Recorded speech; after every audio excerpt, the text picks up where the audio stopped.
series, and it's based on income elasticity of demand. Now, income elasticity of demand is slightly different to the others that I've just looked at, and the reason being is because it's not looking at the percentage change in price, but it's looking at the percentage change in income.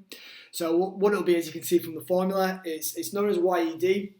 Y being for income, so you've got percentage change in QD, quantity demanded, over the percentage change in Y in income. All right, and what it does, the whole idea of it is to look at the relationship with income and to look at whether it's a positive relationship or if it's a negative and inverse relationship. And you can break it down into three main categories. The one that we're going to start with is we're going to have a look at the positive relationship, that if income rises, the quantity demanded will rise as well. And that is known as a normal good. Now, to begin with, let's imagine that your income has risen. So it's gone up and you're thinking, well, what can I buy now with this income? And you might have thought, oh, well, I used to go to the shops. I used to buy 1 bottle of milk. Now, because of my income, I'm going to buy 20 bottles of milk.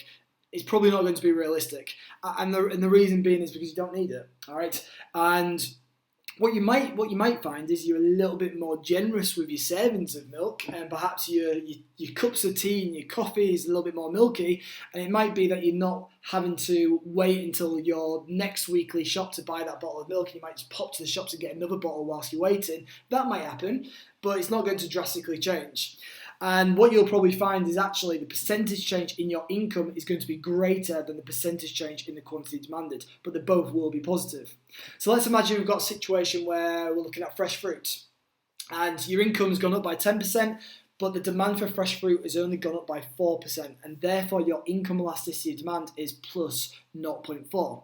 And that shows straight away that the demand has not been as responsive to that change in income, but it's still positive.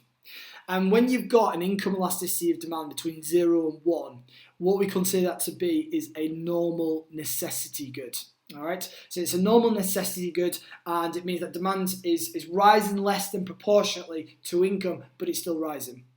Now, if the demand rises more than the percentage change in income, and we start to see a much more positive relationship between income and that product, then it's still a normal good, but we call it a normal luxury good. And for example, we've got a Rolex watch, we've got a lovely TV, which is just above me.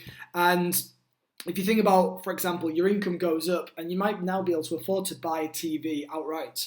Or you might think, actually, I've been saving up for a Rolex, I've aspired to get a Rolex for all these years, and now my income has risen, and that one step closer to be able to buy one.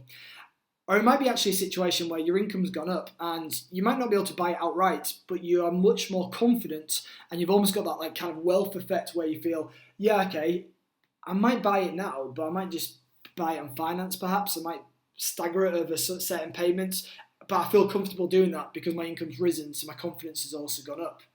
And the situation that we've got is it will be greater than positive 1. So, for example, if it's 2 or if it's 3, that will be becoming much more of a luxury good. And what we'll see, so I've got new kitchens here, and we know that new kitchens they can be really, really expensive. And if your income's risen by 8%, but the demand for new kitchens has risen by 10%, again, that's going to be a luxury good of 1.25. But you might think, well, but why? And it's that whole example that I gave you before, that they're now more comfortable in terms of maybe buying it, putting it on finance, maybe getting a loan out, because they know actually my income's risen. I can afford it now over those monthly payments. So what we've got is we've got a normal necessity where it's between 0 and 1. We've got a normal luxury if it's greater than 1. But what happens if it's an inverse relationship? And what happens actually if it's a negative relationship with income? And if income goes up, actually the quantity demanded falls. Now that is considered to be an inferior good. So let's imagine that it's November, it's winter, it's very, very cold outside, you stood at a bus stop and you're thinking to yourself, why am I stood here? My income's risen. Why don't I just get something much more convenient? It might be more expensive, but why don't I just get an Uber? And what you're thinking about is kind of switching from your previous option, which was more affordable and cheaper, to a much more maybe convenient, maybe more prestigious, maybe more luxury item or option because your income has gone up. Now, it's sad to say that in 2020 we've still got situations where people are accessing food banks. We've got situations where people are still very struggling to support their families, and unfortunately, we've got an increase in inequality within this country, which is a shame when we're thinking about the UK. But it's happening at this moment in time. And when we're thinking about inferior goods, we can think about, well, actually, there's a reason why people are demanding supermarket-owned basic products, and it's because that's all they can afford. But if your income rises, then maybe your decision making could slightly alter. It might be just you might upgrade to a slightly more expensive and better version, or you perceive it as better, or it might be actually you're thinking, well, I don't need to buy baked beans anymore. I can actually buy a much more substantial meal for my family, and you might kind of think about other options in that case as well. Now, if we think about that relationship of income going up, quantity demanded going down, we can also look at it from the point of view of what happens if income goes down, then quantity demanded will go up. And if we think about the current circumstances of the pandemic, with high levels of cyclical unemployment and people being made unemployed because of the economic cycle with us experiencing one of the worst recessions we've ever experienced, we're going to see that average income is going to fall because of that level of unemployment. And because of that, we might see a rise in demand for these inferior goods. And in fact, when we had the last Great Recession with the financial crisis, we had shops that were being that were closing down and businesses that were being made that were insolvent. But yet we also had shops that were rapidly expanded. And we had like Poundlands and Sports Direct that were expanding and moving all over the country. And again, you could think about it from an income elasticity point of view, that they knew that income was falling, they knew that lots of people were unemployed, they knew that they had this type of inferior offering, and they took advantage of that. It is a bit of a risky move, because then what happens when the economy recovers and average income starts to rise? What happens to demand? And in some cases, like Poundlands and so on, they may have overextended and they may have overexpanded, and they got themselves in a situation where they had these costs of these shops, but yet demand was not as high as it previously was. Now, an example, what we've got is, let's imagine income increases by 10%, but the demand for supermarket-owned baked beans decreases by 20%. Then it's obviously going to be a negative number because of that inverse relationship, and we've got an income elasticity of -2. Now, if we've got any minus number, if it's -1, -2, -3, then obviously we've got an inferior good. The more negative it is, the greater the inferiority of that good will be. Now, you may think, well, why do I need to know about this? Why do I need to know about income elasticity? Or if I'm a company, why would I need to know? Now, you could think about it from the point of view as I suppose planning and having those contingency plans and thinking about the external factors much more in your decision making. You might have to be prepared for fluctuations in the economic cycle, which actually has a detrimental impact on maybe the products that you offer and the products that you sell. It might mean actually you decide to change the types of product offerings and extend your product portfolio, and maybe you're used to offering luxury goods, but you might start thinking, actually, could I potentially, with average income maybe stalling, maybe average income in some areas falling, could I actually maybe develop a cheaper alternative? The one thing I'd say about that is, I'm going to show you a video in a second about the car industry and how BMW tried to do this. If you are known for a luxury good, and if you are known as being a prestigious brand, sometimes that situation, it doesn't work. And the video hopefully will show you why. They meant to symbolize prestige, wealth, and even excess, but sometimes they can come pretty cheap. Every so often, premium automakers push out cars with starting prices well below the market average. While many consumers see a car as a largely rational purchase, a means of transportation, perhaps a tool for work, and maybe a way to have some fun, luxury buyers are generally willing to pay for a few extras a person may not exactly need. Buttery leather seats, real wood dash panels, and premium sound systems. However, in their quest for ever greater volumes, some premium automakers are trying to see if they can net a few more buyers down at the lower end of the price range. While there are some advantages to going down market, there are also some perils, and sometimes it doesn't work out. The average new car price in the United States in 2019 was around $33,600, including incentives and dealer discounts, according to J.D. Power. That is for all cars, not just luxury. About 40% of all premium vehicles sold in the U.S. cost less than $40,000, according to J.D. Power. BMW, Audi, Mercedes, the three largest luxury brands by volume in the United States, are some of the biggest sellers of luxury vehicles at any price, including the lower end.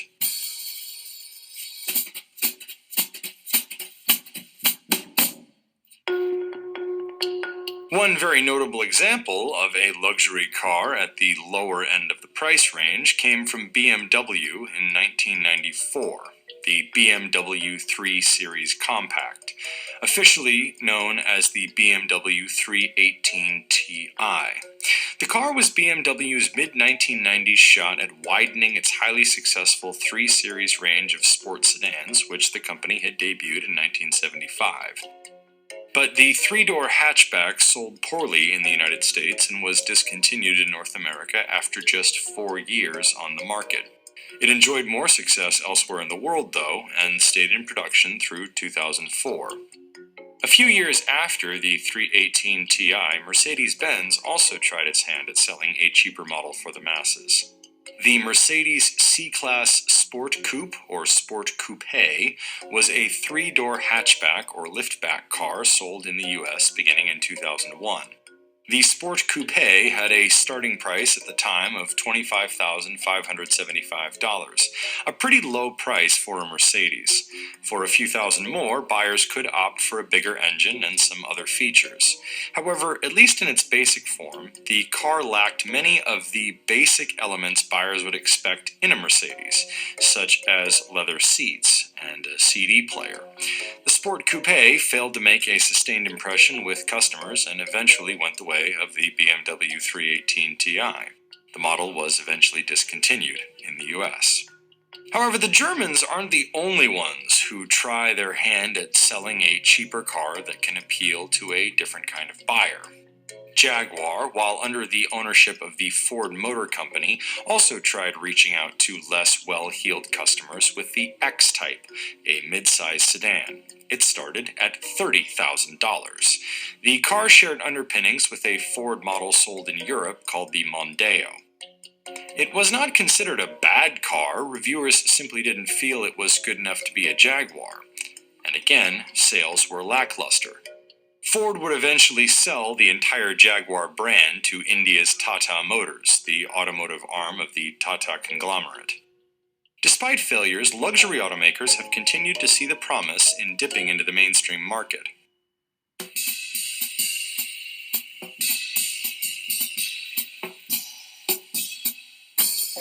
Mercedes-Benz released the CLA in the US for the 2014 model year. It was basically a sporty compact sedan with a starting price of just under $30,000. To save money, Mercedes built the CLA on a chassis shared with another model and assembled the car in low-cost Hungary. But some reviewers at the time commented that the car lacked the rich feel of other Mercedes-Benz models. A reviewer at car blog Jalopnik said, "The CLA is an economy car dressed in a fancy suit, but underneath the dapper garb lies a compromised Benz." This doesn't mean it was a bad car. Reviewers still complimented the CLA's outer design and interiors and said the car drove well. But the $29,900 starting price did not last. The CLA 250 now slots in at a starting price of around $36,650 as of 2020. Mercedes-Benz cheapest car in the US is now the A-Class sedan, which starts at around $32,800. That is nearly $10,000 cheaper than the next larger class of sedans, the C-Class, which start at around $41,400. Mercedes still considers the CLA an entry into the brand. It is just that the newer CLA offers a bit more than the A-Class and a lot more than the original CLA, which was regarded as pretty bare bones for a Mercedes at the sub-$30,000 starting price.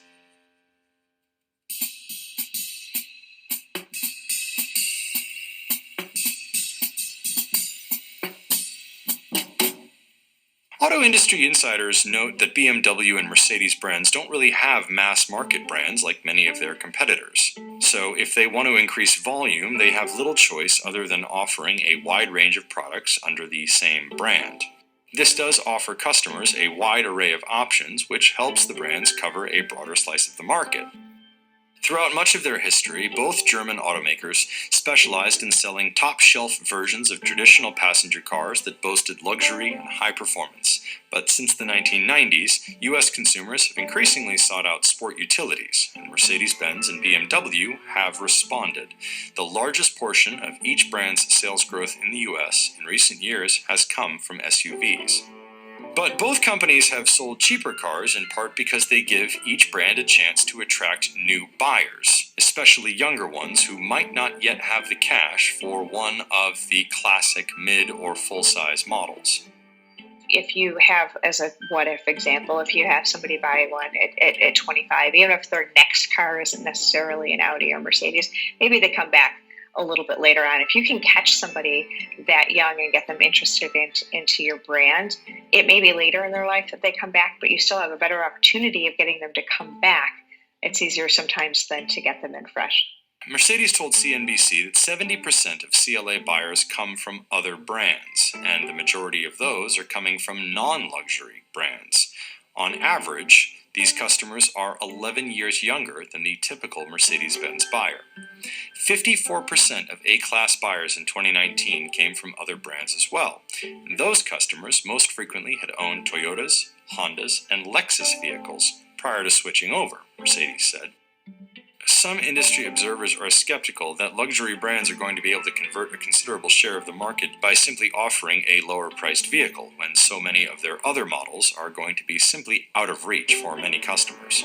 But Mercedes told CNBC that 2/3 of CLA buyers have gone on to buy another Mercedes-Benz vehicle. There is another risk to all this, of course. Industry observers warn that, as with fashion or similar industries, high-end brands risk diluting or losing the exclusivity associated with their names if they go too far down market or simply become too common. Brand power is always important, and yes, there can be a point where you saturate your own market and you then start to feel a little bit run-of-the-mill. And that's a risk, and I think that for the most part, BMW and Mercedes have defended it pretty well. In the days of the C230, Mercedes did take some criticism for broader quality issues that industry watchers said threatened the brand's premium reputation. Mercedes told CNBC that it doesn't think the mere existence of more affordable models will devalue the brand, and that customers can see the difference between a $33,000 A-Class and a $94,000 S-Class. Mercedes is actually doubling or even tripling down on its strategy, you could say. The three-pointed star has an SUV counterpart to the CLA called the GLA. It also released an all-new model, the GLB, in 2019. Mercedes hopes these new entry models will continue to draw new buyers into the brand. Over the last 20 years, the range of models available from companies such as BMW, Mercedes, and others has widened in many ways, not just in terms of price. In 1999, for example, BMW sold 6 lines of models: the 3 Series, 5 Series, and 7 Series sedans, the Z line of roadsters, and for the first year in history, BMW's new sport utility vehicle, the X5. It also made high-performance versions of its 3 and 5 Series sedans, the M3 and M5. As of March 2020, BMW's USA lineup consisted of a 2, 3, 4, 5, 7, and 8 series of sedans and coupes, a full X line of sport activity vehicles ranging from the X1 to the X7, the Z4 Roadster, the electrified i3 and i8 models, and BMW's high-performance M-badged line. It is much the same for Mercedes. Audi, likewise, has a pretty robust selection of vehicles in many different forms and for many different prices. The luxury brands were trying to grow their volume so aggressively, right? They came out with cheaper vehicles when, times were a bit tighter, smaller vehicles that cost less. Now they're coming out with SUVs, but also like swooped back to more SUVs that are kind of more coupe-like. And I think the problem is that there's so many now, and whenever there's too many of anything, I feel like it devalues the brand. I mean, that's true with just about anything in life, right?